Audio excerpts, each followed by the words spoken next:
easy go.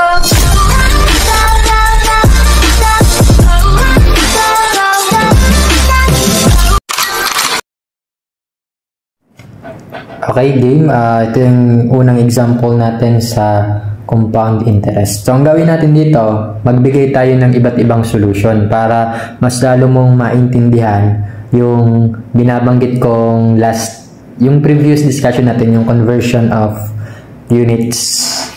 Sige, so ito yung problem. A man invested 500,000 pesos to a bank account earning 11% compounded semi-annually. Determine the amount of money after 15 years. So, yung future amount yung tinatanong. Sulat natin yung given. For our given, ang binabanggit na 500,000 is the principal value. So, 500,000 pesos.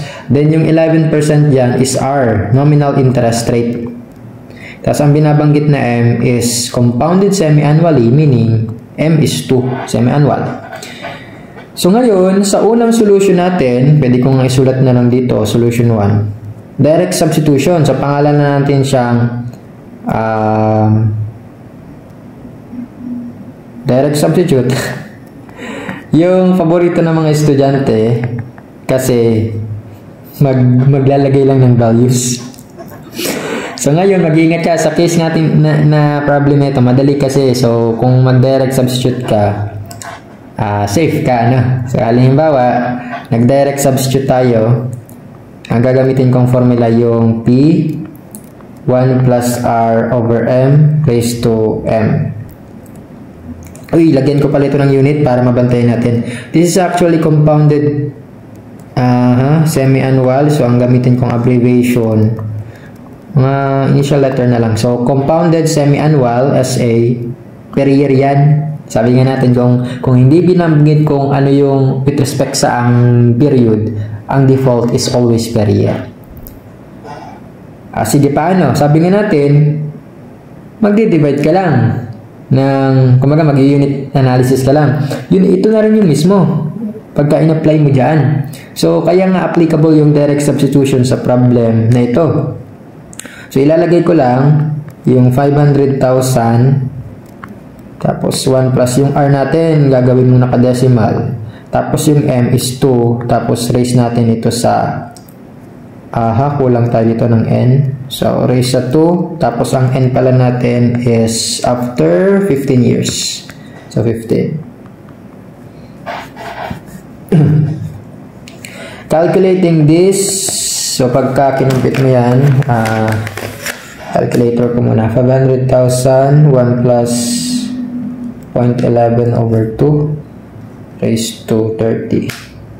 So, ang sagot natin dito is malaki, 2,491,975.64. Ayan, ito yung babantayan natin. Dapat sa ating second solution, ito rin yung lumabas. So, ano? So, ang second solution natin using conversion of conversion of denominator muna. Kasi ito yung kadugtong nito. Kumbaga, nagre-relate sa direct substitution na solution natin. So, for our solution number 2, pangalanan ko as using conversion of denominator. Conversion of denominator. So, paano yun? Susulat ko na lang dito yung R. Dito, dalahin ko yung R. 11% compounded semi-annual yun per year. So, kung conversion of denominator, kailangan ma-convert natin ito. Compounded semi-annual per semi-annual. So, kunin natin yung I. That is equal to 11% compounded semi-annual per year. Then, multiply by. Sabi mo, for every 1 year, there is 2 semi-annual. So, cancel yung year.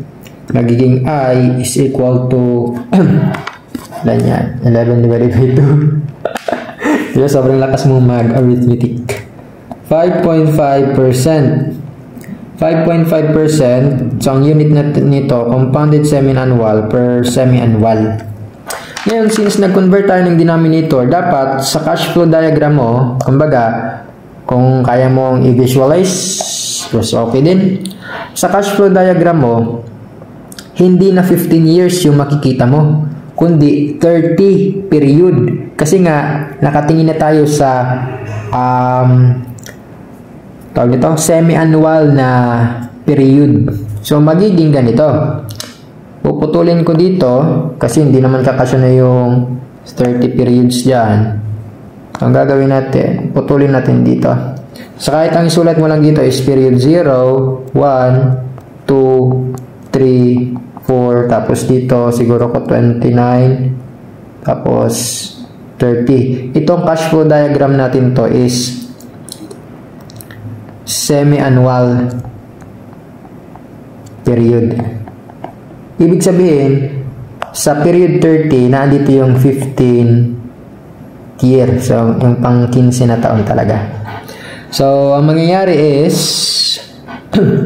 nandito for example yung present worth mo. So, hindi tayo after sa kung papasok ba or palabas, basta ma-represent mo lang dito. So, nandito naman yung future. So, ibig sabihin, para sa case na to, kung ginamitan natin ng conversion of unit, which is denominator, hindi ka na pwedeng bumalik pa doon sa kaninang formula na ito. Kasi madodoble yung pag-divide mo niyan. Ang gagamitin mo ng formula is yung general formula na ng compound interest. Sabi ko nga, ito yung mas general na formula, yung 1 plus I raised to n. Yung n dyan is hindi number of period, kundi yung n dito. Ito, n is equal to 30. Yung period mismo sa cash flow diagram mo. So, ibig sabihin, pag nag-direct substitute ako, so yung P is 500,000, tapos yung I ko dito is ito, 5.5. So, in decimal, ano yan, 0.055. Tapos, yung N natin is 30. Pagka sinolve mo yan, dapat kapareho ng nasa unang solution natin. So, 500,000, 1 plus 0.055 raised to 30. Yun o, 2,491,975.64. Yan. Wala nang makakapigil sa'yo nito. Alam mo na lahat eh. Yun o. Yan. So, meron pa. Third solution. Magsawa ka. Magsawa ka sa kahit anong solution. Ganun tayo. Dapat hindi tayo stick sa isang solution para maging mas halimaw tayo. Sa solution number 3, ito na. Using conversion of numerator. Yung nangangailangan ng formula na kahawig sa effective rate. So, kung conversion of numerator, kung ang binigay sa atin ay yun pa rin, 11% compounded semi-annual per year, kailangan ma-convert natin into compounded annually per year. So, ano nga yun? Gamit ka ng formula na 1 plus R over M raised to M. Actually, may N pa dyan dapat. Tapos, equals 1 plus I over M raised to Mn. Yung M dito kaso, magkaiba niya. So, now, M1 to, M1 to, M2 to, M2 to. Diba? Pero, since per year tayo, alam mo na, ito ay magiging 1, ito rin ay magiging 1, and also yung N ay 1. So, 1 din ito. Kaya nga, babalik pa rin tayo dun sa kanina. So, baka sabi mo, magkaiba sa previous discussion na hindi kasi ako nag-memorize ng formula eh. Yung principle, yun yung gusto ko rin makuha mo dito sa lecture natin. So, 1 plus, yung R dito is yung given 11%. So, isulat ko 0.11 over yung M dyan is yung compounding period, which is, M na equals sa 2, semi-annual, raised to 2 equals 1 plus I. Actually, kung napapansin mo, every time na i-convert mo siya sa unit na annually per year, para siyang effective rate na actually. Diba? Kasi nga yun yung definition ng effective rate. Yun yung total interest sa isang taon mismo. sa malinaw. So, pag solve mo yan, or kung ano man yung gusto mong gamitin, so, compute natin, ano kaya yung I? So, 0.11 over 2 raised to 2 minus 1. Ano siya? So, 0.1130, or in percentage, 11.30%. Ngayon, pwede mo siyang i-direct substitute dito ulit sa formula na to. Ibig sabihin, kailangan na visualize mo yung tamang cash flow diagram. Since nag-convert tayo ng numerator, magbabago na rin yung cash flow diagram sa paningin mo. Kung kanina, ang tinitignan nating period is semi-annual period. This time, year period ito. Year period. So, ilan ba yung year? Natatagal yung investment? 15 years.